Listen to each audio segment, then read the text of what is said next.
क्यों? दौलत मेरी है, मैंने प्रेम से बनाया, अपनी संपत्ति में मैं आग क्यों लगाऊंगा? भगवान शिव शंभू क्या कहते हैं?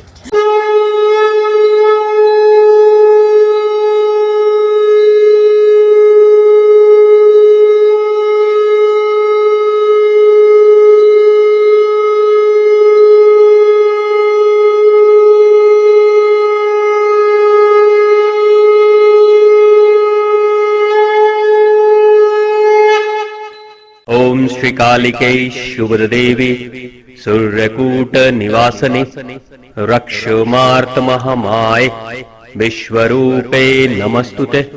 होली के इस पावन शुभ अवसर के बाद आज ये प्रथम दिवस है, लेकिन ये पर्व बहुत ही ज्यादा महत्वपूर्ण है आध्यात्मिक दृष्टिकोण से। इस जगत में चाहे अच्छाइयां हो चाहे बुराइयां हो, चाहे पात्र अच्छे हो चाहे बुरे हो,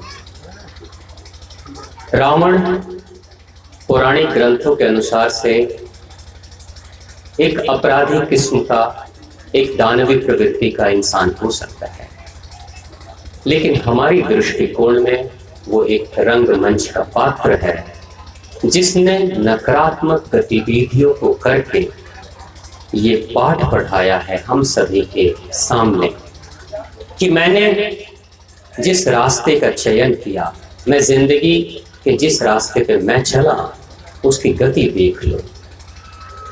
अगर रावण उस नकारात्मक गतिविधि में लिप्त नहीं होता, उस गति में चलता नहीं, उस दिशा में वो यात्रा नहीं करता, उसके साथ वो दुर्गति नहीं होती, तो हम कैसे जानते कि नकारात्मक गतिविधियों का अंतिम परिणाम क्या होता है? तो इसलिए पौराणिक ग्रंथों में, कथाओं में जो भी पात्र चाहे अच्छे हों चाहे बुरे हों, सदा वो सभी पात्र हमें कुछ न कुछ सिखाते हैं, कोई न कोई सबक देते हैं। हम सौभाग्यशाली हैं कि उन पात्रों को उन रास्तों पे चलते हुए देखकर, उनकी गति को देखकर, उनके जीवन में होने वाली होनी और अनहोनी घटनाओं को देखकर हम सबक सीख लें। जरूरी नहीं है कि प्रत्येक इंसान गड्ढे में गिरे तभी सीखे कि गड्ढे में गिरने से चोट कितनी लगती है। दूसरों को गिरते हुए देख कर के इंसान सीख लेता है कि जब दूसरे इस रास्ते पे चलकर गड्ढे में गिरे हैं तो हम पहले से ही समझ जाए। तो रावण वैसा ही एक पात्र है जो हमें बताता है कि जब उस वासनात्मक मार्ग पे जब मैं चला तो मेरा पतन हुआ, मेरे साम्राज्य का नाश हो गया। वैसे ही होली के इस पर्व में बहुत गहराई से एक आध्यात्मिक रहस्य छिपा है। होली तो हमने कल मनाई है, लेकिन उससे एक दिन पहले होली का दहन भी किया हमने, जो सबसे ज्यादा महत्वपूर्ण है। होली का दहन के गर्भ से होली का रंगों का उत्सव प्रकट हुआ है। होली का एक वो पात्र है जो हिरण्याक्ष और हिरण्यकश्यप नाम के दो शक्तिशाली योद्धाओं की बहन, जिसे होलिका के नाम से जाना जाता था। होलिका एक तपस्वी, एक साध्वी थी, साधारण स्त्री नहीं थी। भगवान की कृपा से, तप साधना से जब भगवान प्रसन्न हुए तो भगवान ने उसे वरदान दिया कि हे होलिका, तुम अग्नि के समान हो, यानी तुम्हें अग्नि जला नहीं सकती, तुम्हें अग्नि अब जला नहीं सकती। तुम अग्नि में विचरण कर सकती हो, तुम अग्नि के बीच में बैठ सकती हो, लेकिन अग्नि तुम्हें कुछ नहीं कर पाएगी। आग आग को कैसे जलाएगी, पानी पानी को कैसे गीला कर देगा, हवा हवा को क्या उड़ाएगी, मिट्टी मिट्टी के साथ क्या करेगी। जब सामान्य प्रजाति के दो तत्व एक साथ आपस में मिलते हैं तो कोई किसी का नुकसान नहीं करता। तो वैसे ही अग्नि तत्व से अग्नि का कोई नुकसान नहीं हो सकता, ये वरदान मिला था होलिका को। लेकिन उसी के घर में जब एक प्रहलाद नामक बालक भगवान की भक्ति में रमता है तो उसके पिता को, उसके घर वालों को ये बात पसंद नहीं आती कि प्रहलाद के मन में भगवान के प्रति भक्ति क्यों जग रही है। क्योंकि हिरण्याक्ष और हिरण्यकश्यप ये मानते थे कि हम ही इस धरती के देवता हैं, हम ही इस धरती के भगवान हैं, हमारी ही पूजा होनी चाहिए, किसी और की पूजा क्यों। लेकिन प्रहलाद कहता है कि नहीं, सबको बनाने वाले जो भगवान विष्णु हैं, जो विश्व के अणु अणु में कण कण में समाहित हैं, उन्होंने मुझे भी बनाया, उन्होंने आपको भी बनाया, उन्होंने धरती, अंबर, आकाश सब कुछ बनाया, सब में वो समाये हैं, मैं तो उन्हीं की भक्ति करूंगा। अनेकों तरह की यातनाएं दी गई, लेकिन प्रहलाद जब नहीं मानता है तो अंत में होलिका को आदेश ये दिया जाता है कि हे होलिका, तुम इस बालक को अपनी गोद में लेकर बैठ जाना अग्नि के मध्य में, तुम नहीं जलोगी, ये तो निश्चित है, ये शक्ति तुम्हें प्राप्त है। तो होलिका अग्नि के मध्य में बैठती है। राजा जो अपने पुत्र को ही भस्म कर देना चाहता है, वो राजा प्रसन्न है कि अगर पुत्र मेरे मार्ग पे नहीं चलता, कुपुत्र अगर हो जाता है तो उसका नहीं रहना ही ज्यादा बेहतर है। ये सोचकर होलिका की गोद में बिठा दिया जाता है प्रहलाद को। अग्नि जब प्रज्वलित होती है तो आश्चर्यचकित घटना घटती है। होलिका जो कभी नहीं जल सकती थी वो भस्म हो जाती है, वो जल जाती है, लेकिन प्रहलाद बचा रह जाता है, प्रहलाद नहीं जलता। यहां एक बहुत गहरी बात छिपी है जो अक्सर बड़े बड़े साधक भी इस भ्रम में अपने जीवन को दिग्भ्रमित कर देते हैं। हम चाहे किसी भी शक्ति को प्राप्त कर ले, चाहे हम कितनी भी साधना कर ले, चाहे हम कितनी भी भगवान को प्रसन्न कर लें, चाहे कोई भी वरदान हमें मिल जाए, हमेशा याद रखने की बात है कि वो जो शक्तियां हमें मिली है वरदान के रूप में, वो शक्ति भगवान की ही है और अंतिम नियंता स्वामी मालिक भगवान ही है। हमें उन्होंने शक्ति अगर दी है तो वो शक्ति सिर्फ सदुपयोग करने के लिए दी है। जिस दिन भगवान को ये लगता है कि भगवान की प्राप्त शक्तियों का दुरुपयोग कोई भक्त कर रहा है, भगवान उस शक्ति को छीन लेते हैं। जैसे राह पे चलता हुआ कोई इंसान ये कहता है कि मैं किसी ट्रैफिक रूल को, यातायात के नियम को मैं नहीं मानता, मैं जैसे मर्जी अपनी गाड़ी चलाऊंगा। कोई कह सकता है, हो सकता है रेड लाइट पे ना रुके, हो सकता है नियम का पालन वो ना करे, लेकिन वो चाहे यातायात के नियम का पालन करे या ना करे, मगर अगर वो ये कहता है कि मैं इस यातायात की सड़क को भी नहीं मानता, उसके नियम को मानू ना मानू मर्जी मेरी, लेकिन इस सड़क को भी नहीं मानता, तो क्या वो गड्ढे में अपनी गाड़ी चलाएगा? कोई कहता है मैं रेड लाइट पे नहीं रुकूंगा, मैं नियम का पालन नहीं करूंगा, तो क्या स्पीड ब्रेकर जो सड़कों में लगी हुई है, क्या उस पे भी आप 70-80 के स्पीड से गाड़ी चलाओगे? अगर चलाना है तो चलाकर देख लो क्या हो जाता है आपके साथ में। वहां तो गाड़ी आपकी स्लो हो ही जाएगी। आप यातायात के नियम का पालन करो या ना करो, वहां गाड़ी आपकी स्लो हो ही जाएगी। अगर सीधी सड़क पे आप गाड़ी चला रहे हो, जहां पे सड़क घूमती है, आप कहो मैं यातायात का नियम का पालन नहीं करूंगा, मैं तो सीधी ही गाड़ी चलाऊंगा, तो गाड़ी आपकी गड्ढे में जाएगी, उसको कोई रोक नहीं सकता। भगवान की स्थिति भी वही है। भगवान क्या कहते हैं, आप नास्तिक हो या आस्तिक हो, इससे कोई फर्क नहीं पड़ता, नियम तो मेरा ही चलेगा, प्रकृति तो मेरी है, इस प्रकृति के नियम का पालन तो आपको करना ही करना पड़ेगा।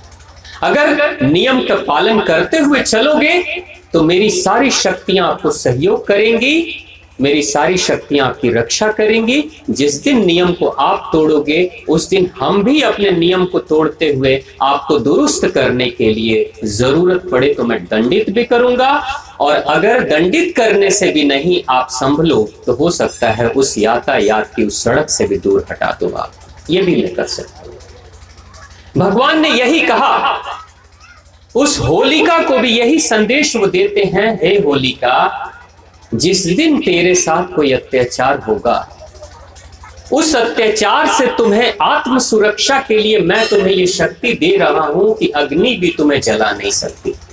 जो सबसे शक्तिशाली अग्नि होती है वो जला नहीं सकती तुम्हें। मैंने तुम्हारी स्वयं की रक्षा के लिए उस अग्नि का वरदान तुम्हें दिया है, लेकिन तुमने तो मेरी ही शक्तियों का दुरुपयोग करना शुरू कर दिया। तुम्हारी रक्षा के लिए मैंने ये वरदान दिया, लेकिन दूसरों की असुरक्षा का कारण तुम बन रही हो, तो निश्चित तौर से तुमसे वो वरदान छीन लिया जाएगा। छीन लिया गया और भस्म हो जाती है होलिका, लेकिन बच जाता है प्रहलाद। अब यहां एक महत्वपूर्ण बात छिपी है। भगवान पंचमुखी हनुमान जी महाराज के दरबार में हम सभी बैठे हुए हैं। जीवन की कितनी सुंदर लीला है कि दुरुपयोग जब शक्तियों का होता है तो शक्तियां कैसे छीन ली जाती है। ये भगवान कई अनेकों प्रसंगों के माध्यम से हमेशा बताते रहते हैं। रावण जब साधना करता है, रावण जब तपस्या करता है, तो भगवान शिव शंभु प्रसन्न होते हैं और वरदान के रूप में जब रावण मांगता है तो भगवान शिव शंभु अपनी सोने की लंका दे देते हैं। मां भगवती के लिए सोने की लंका उन्होंने बनाई थी, लेकिन जब रावण कहता है कि हे प्रभु मुझे ये लंका दे दो, तो पूरी नगरी भगवान शिव शंभु वरदान के रूप में, दक्षिणा के रूप में रावण को दे देते। रावण रहने लगता है उस लंका में, खुशी खुशी से रहने लगता है, सर्वशक्तिमान हो जाता है, तीनों लोक का सम्राट हो जाता है। वो हर किसी को, वो चाहे देवी देवता हो, गण गंधर्व हो, किन्नर हो, सबको पराजित वो करने की शक्ति वो अर्जित कर लेता है।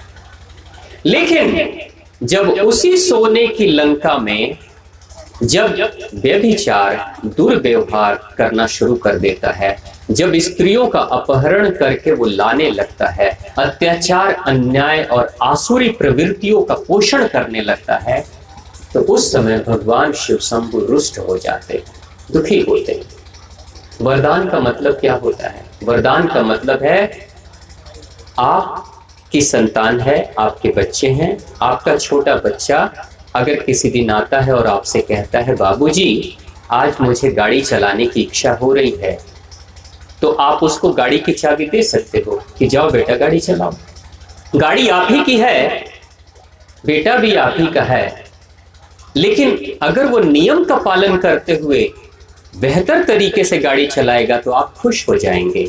लेकिन नियम का उल्लंघन करेगा तो आपने ही अपनी गाड़ी दी, लेकिन फिर भी आप दुखी हो जाएंगे। हो सकता है अगली बार गाड़ी देने से कतराएं, या हो सकता है कि गाड़ी ना भी दे, ये भी हो सकता है, या बिल्कुल पाबंदी लगा दे। रावण ने उस वरदान को प्राप्त करके, सोने की लंका को प्राप्त करके जब अन्याय, अत्याचार, अनर्थ करना शुरू कर देता है, तो भगवान शिव शंभु रुष्ट होते हैं, दुखी होते हैं, क्षुब्ध होते हैं, और अंत में भगवान शिव शंभु ही अपना ही रुद्र अवतार लेते हैं हनुमान जी महाराज के रूप में। प्रेम से बोलिए हनुमान जी महाराज जी की जय। भगवान शिव शंभु अपना ही रुद्र अवतार लेते हैं हनुमान जी महाराज के रूप में, और भगवान श्री राम के साथ मिलकर पूरी सेना का आयोजन करके वही जाते हैं लंका के, सबसे पहले उसी लंका में प्रवेश करते हैं, अपने ही बनाई हुई लंका में प्रवेश करते हैं, अपने ही दिए गए वरदान की वाली लंका में प्रवेश करते हैं रुद्र अवतार के रूप में, और जिसने वो लंका बनाई थी उसी लंका को अपने ही हाथों से जला डालते हैं। क्यों? दौलत मेरी है, मैंने प्रेम से बनाया, अपनी संपत्ति में मैं आग क्यों लगाऊंगा? भगवान शिव शंभु क्या कहते हैं? मेरे लिए दौलत महत्वपूर्ण नहीं है, मेरे लिए वो लंका महत्वपूर्ण नहीं है, मेरे लिए वो बड़ी बड़ी इमारतें महत्वपूर्ण नहीं है, वो सोने के घरौंदे महत्वपूर्ण नहीं है, मेरे लिए तो महत्वपूर्ण है कि उस घर में रहने वाली मेरी संतान कैसी है। अगर मेरी किसी संपत्ति के कारण से मेरी संतान रास्ते से भटक रही है और वो सुपुत्र के जगह पे कुपुत्र बन रही है, और मेरी दूसरी संतानों के लिए वो समस्या बनकर खड़ी हो रही है उस सोने की लंका के कारण से, तो मैं उस धन दौलत संपदा को भी आग लगा दूंगा, कोई फर्क नहीं पड़ता। कोई फर्क नहीं पड़ता मेरे लिए, क्योंकि सोने का घरौंदा है वो। आग लगाऊंगा सोना पिघल जाएगा, फिर से मैं दोबारा से कोई दूसरी लंका खड़ी कर सकता हूं। लेकिन एक बार मेरी संतान अगर पथ भ्रमित हो जाती है, भ्रष्ट हो जाती है, तो उस मानवीय संतान को बचाना फिर मुश्किल हो जाता है। युगों युगों तक उसे सुधारने में समय लग जाता है। इसलिए मनुष्य का बिगड़ना ठीक नहीं है। शिव शंभु खुद जाते हैं और रुद्र अवतार के रूप में, हनुमान जी महाराज के रूप में आग लगा देते हैं। भगवान क्या कह रहे हैं? हम सभी के लिए बहुत गहरा संदेश भगवान दे रहे हैं। मेरे बच्चों, जीवन के किसी भी मोड़ पर अगर तुम्हें कोई दौलत मिल जाती है, कोई शक्ति मिल जाती है, कोई पद प्रतिष्ठा मिल जाता है, कोई ज्ञान मिल जाता है, कोई धन दौलत मिल जाती है, कोई बड़े महल मिल जाते हैं, तो कभी ये मत सोचना कि तुम इस महल के मालिक हो, तुम इस ज्ञान के मालिक हो, तुम इस पद प्रतिष्ठा के मालिक हो। ये कभी मत सोचना। और उस प्राप्त संसाधनों के कारण से, वरदान के कारण से मेरे दूसरे बच्चों को कभी भी हीन भावना से मत देखना। कभी भी मेरी शक्तियों का दुरुपयोग मत करना, क्योंकि जिस दिन शक्तियों का दुरुपयोग तुम करोगे, मैं छीन लूंगा तुमसे वो शक्तियां, चाहे वो कोई भी शक्ति हो। भगवान यही तो कह रहे हैं कि हम मालिक नहीं हैं, किसी भी दौलत के मालिक हम नहीं हैं। हम क्या हैं? जैसे ट्रस्ट बनता है ना, ट्रस्टी, मंदिरों में ट्रस्ट होता है, सामाजिक संगठनों में ट्रस्ट होता है। ट्रस्टी ट्रस्ट का मालिक नहीं होता है, पालनहार होता है, रक्षक होता है, केयर टेकर होता है, इससे ज्यादा कुछ नहीं होता। जब तक एक ट्रस्ट होता है, उसके जितने भी ट्रस्टी होते हैं वो उस तरीके से ट्रस्ट को चलाते हैं जिससे कि कल्याणकारी कार्य चलते रहे, लेकिन मालिक नहीं है। तो भगवान ने इस दुनिया की सारी दौलत के लिए भी हम सभी से वो यही कह रहे हैं कि आप मालिक नहीं हो, आपको हमने एक जिम्मेदारी दी है। इस जिम्मेदारी का बखूबी अगर पालन करोगे तो इससे भी बड़ी बड़ी जिम्मेदारियां मैं तुम्हें देते रहूंगा। लेकिन अगर इस छोटी सी जिम्मेदारी को भी बेहतर तरीके से आपने नहीं निभाया तो आपसे वो भी छीन लिया जाएगा। जैसे होलिका से वो शक्ति छीन ली गई, जैसे लंकापति से छीन ली गई। और छीनने वाले भी कौन है? जो प्रभु देने वाले हैं वरदान, वही छीनने वाले भी प्रभु हैं। तो प्रेम से बोलिए माँ कामरूप देश की माता की जय, भगवान पंचमुखी हनुमान की जय।